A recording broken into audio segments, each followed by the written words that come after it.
मित्रांनो, माझी कॉलेज यात्रा फारच गमतीशीर आहे. खूप गमतीशीर म्हणजे खूप गमतीशीर, तुम्ही हसाल. अर्थात आत्ताचं कॉलेज लाईफ आणि आमच्या वेळेचं खूपच वेगळं होतं.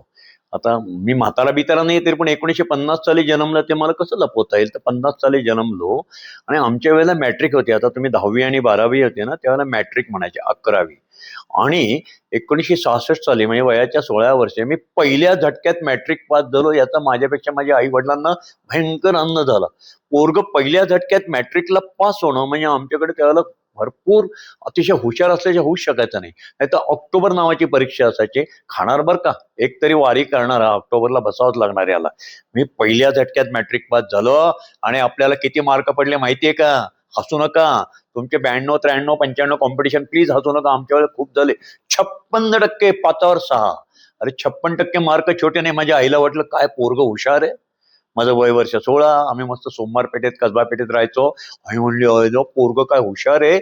आई म्हणली दीपक मेल्या, मला दीपक माझं नाव, आता तू माझं एक स्वप्न पूर्ण करायचं. मी म्हणलं काय? तू डॉक्टर व्हायचं. मी म्हणलं आई मला नाही डॉक्टर होता येणार बाई, मला नाही येत काही ते. मग अरे मेल्या डॉक्टर नाही नियन इंजिनियर तरी हो. मग आमच्या वेळेला इंजिनियर व्हायचं असेल तर तुम्हाला प्री डिग्री सायन्सला जावं लागायचं. सायन्स साईड त्याला आर्ट सायन्स कॉमर्स होतं. तर तुम्हाला जर इंजिनियर व्हायचं असेल, डॉक्टर व्हायचं असेल तर आधी प्री डिग्री सायन्स निवडावं लागायचं. हे प्री डिग्री सायन्स आणि FY सायन्स केल्यानंतर मग तुम्हाला मेडिकल का इंजिनिअरिंगला जावं लागायचं. आता आईला म्हणलं आई ग, बरं बाई तुझ्याकरता इंजिनियर व्हायचा प्रयत्न करतो. आई म्हणली असं काय म्हणतो? बरं बरं होतो होतो इंजिनियर. आणि मग म्हणजे ऍडमिशन कुठल्या कॉलेजला? आमच्या वेळेला पुण्यात त्यात 4च कॉलेज होते. एक होतं फर्ग्युसन कॉलेज. तिथे कोणी फर्स्ट क्लास म्हणायचे म्हणजे 66-70% खाली ऍडमिशनच व्हायचे नाही. म्हणजे प्रश्न नाही, फर्ग्युसनला मिळणार नाही. दुसरं होतं SP कॉलेज. ते असंच फर्ग्युसन सारखंच 70% खाली ऍडमिशन नाही. अरे आम्हाला तर 56% पडले, घेणार कोण? मग तिसरं होतं MES कॉलेज. आता ज्याला तुम्ही गरवारे म्हणता त्याचं नाव त्याला MES होतं, महाराष्ट्र एज्युकेशन सोसायटी. तिथेही असं, तिथे पण कोणी घेईना. मग काही करून कॅम्पामध्ये एक कॉस्मोपॉलिटन कॉलेज होतं जे खरंच जुनं आहे, वाडिया कॉलेज. ते Wadia college, Wadia, Nowrosjee Wadia college of art सायन्सचं होतं. तर तिथे मात्र मला 56%ला प्रवेश मिळाला. आई खुश, मी पण खुश. आणि पहिल्या दिवशी कॉलेजला गेलो.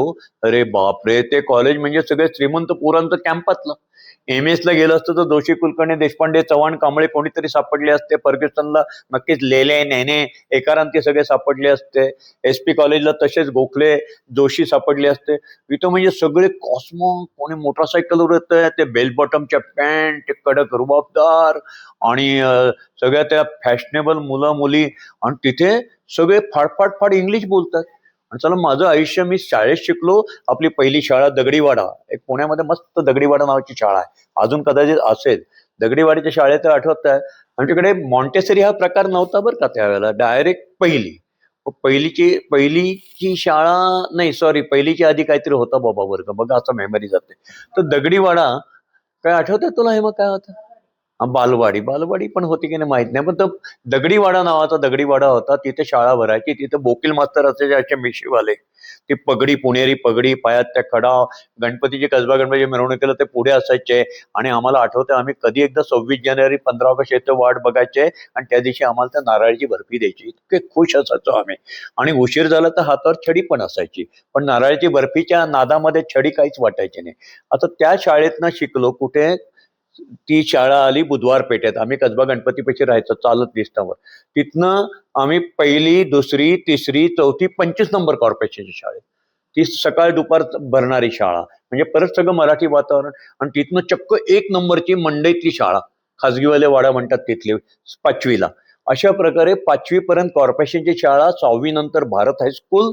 अशा प्रकारे मराठी वातावरणात माणूस एकदम उठून चला ते इंग्लिश वाडियामध्ये माझी तर प्याप्या व्हायला सुरुवात झाली. पण मी कसला पळतो? मग मी नको ते गुण लागले तिथे. माझे मित्र आणि त्यांच्यावर बघून मी बेल बॉटमची पॅन्ट घालायला लागलो. मी शर्ट, बुशर्ट बिशर्ट वेगळ्या प्रकारचा घालायला लागलो. आणि त्या गमतीमध्ये मला संबंध वर्षभर काय क्लास चालायचा त्याच मजा नाही, कळायचं नाही. आणि पोरं पण खूप रात्य, मुलींची ते चेष्टा मस्करी करायचे. पण आमच्या एका सरांना ते बटाटे वडा म्हणून चिडवायचे आणि चिडवायचे. आणि त्या बीजगणित शिकवायचे, अल्जिब्रा त्याला म्हणायचे. आणि मग हे मुलं ते मध्यंतरामध्ये ते यायच्या आधी पिरियड बदलतो ना, त्याच्यामध्ये टेबलवर बटाटे वडे कागदामध्ये मांडून ठेवायचे. मग ते जे बिनपाण्याने धुलाई करायचे, अरे बापरे बापरे बापरे, आम्ही हसतोय. आणि एक मुलगा इतका वयात होता, त्यांनी पूर्वी कसं होतं, आता कॉलेजला तसे असेल असं समजतं, असं प्लॅटफॉर्म असतो उभं राहायला टीचरला मोठाच्या मोठा, आणि त्याच्यावर त्यांची टेबल खुर्ची आणि मागे फोर्ड असतो. त्या प्लॅटफॉर्मवर उभं राहून जमिनीपासून साधारणतः 9 इंचाचा उंच असतो. त्याच्या खाली आमच्या एका मित्रांनी, खोडकर मित्रांनी एक फटाक्याची माळ ठेवली आणि त्याला एवढी लांब उदबत्ती लावून ठेवली आणि ती उदबत्ती पेटून दिली त्यांनी. आता उदबत्तीचा बारीकचा धूर एवढ्या मोठ्या प्लॅटफॉर्म, 40 फूट बाय 20 फुटाचा तो प्लॅटफॉर्म किंवा 20 बाय 20चा, तो नॅचरली ती उदबत्ती फटाक्याच्या मेन माळेपर्यंत जाईपर्यंत कोणाला कळलंच नाही. टीचर शिकवतायत, लेडीज होत्या त्या, छानपणे मन पाहून शिकवतायत, पोरं शिकतायत, आणि एकदम एकाएकी टाटा सुरू झालं, कारण जशी ती उदबत्ती तिथपर्यंत संपली. अशा गमतीशीर कॉलेज जीवनामध्ये वाडिया कॉलेजचा जेव्हा रिझल्ट लागला, आई अगदी वाट बघत होती, आता पोरग किती मार्क मिळवतोय आणि कधी एकदा इंजिनियर होतोय. तेव्हा मित्रांनो, माझ्या आयुष्यातला मी पराक्रम केला. मला सगळ्या विषयामध्ये कसे मार्क मिळाले माहिती? एकूण 8 विषय असतील, त्यातल्या 7 विषयामध्ये मला 2, 4, एकही 3 आकडी पण आकडा मिळाला नाही. ते बेडूक कापतात, तो कुठला बायोलॉजिकल सब्जेक्ट, त्याच्यात तर अर्धाच दिला त्याने, कारण मला एकही बेडूक कापलेलं कळलं नाही कसं करायचं ते. आणि मग फक्त मराठीत मात्र मला 100 पैकी 80 मिळाले. मग त्याचं रहस्य कळलं आम्हाला. सोमण मास्तर होत आहे, पहिल्यापासून आजही म्हणतो, माझी छाती फाडली तर तुम्हाला सावरकर दिसतील, शिवाजी महाराज दिसतील, आंबेडकर दिसतील. आणि त्यावेळेला 1966 साली सावरकर हे प्रेम खूप असायचं, ती जनरेशन, त्यावेळची जनरेशन. आणि माझा आवडता नेता असा काहीतरी मराठी निबंध, मी सावरकरांना 2 पानं धनादण लिहिली. बाकी त्या पेपरमध्ये काही लिहिले की नाही मला माहित पण नाही, पण सरांनी 100 पैकी 80 मार्क दिले आणि मला बोलून घेतलं. अरे मला 100 पैकी 100 द्यायचे असते, पण असं भाषेत कोणी देत नाही, तुझ्या सावरकर विषयावर मी एवढे दिले. म्हणजे देव नाही पावले, सावरकर पावले. मग आईला बारीक चेहरा करून सांगायला आला, आई ग मला माफ कर, मी डॉक्टर नक्की होईल. म्हणजे काय म्हणाले मेल्या, मला डॉक्टर सारखं गिचमिडीत अक्षर काढता येतं, त्यामुळे प्रिस्क्रिप्शन सारखं मी डॉक्टरचं तेवढं तुझं सुख करेल, पण मला काही इंजिनियर होता नाही येणार, मला माफ कर तू. मग आईने पण समजून घेतलं आणि मला त्या वाडिया कॉलेजचं माझं प्री डिग्री सायन्सचं आणि इंजिनिअरिंग व्हायचं स्वप्न मस्तपैकी विरून गेलं.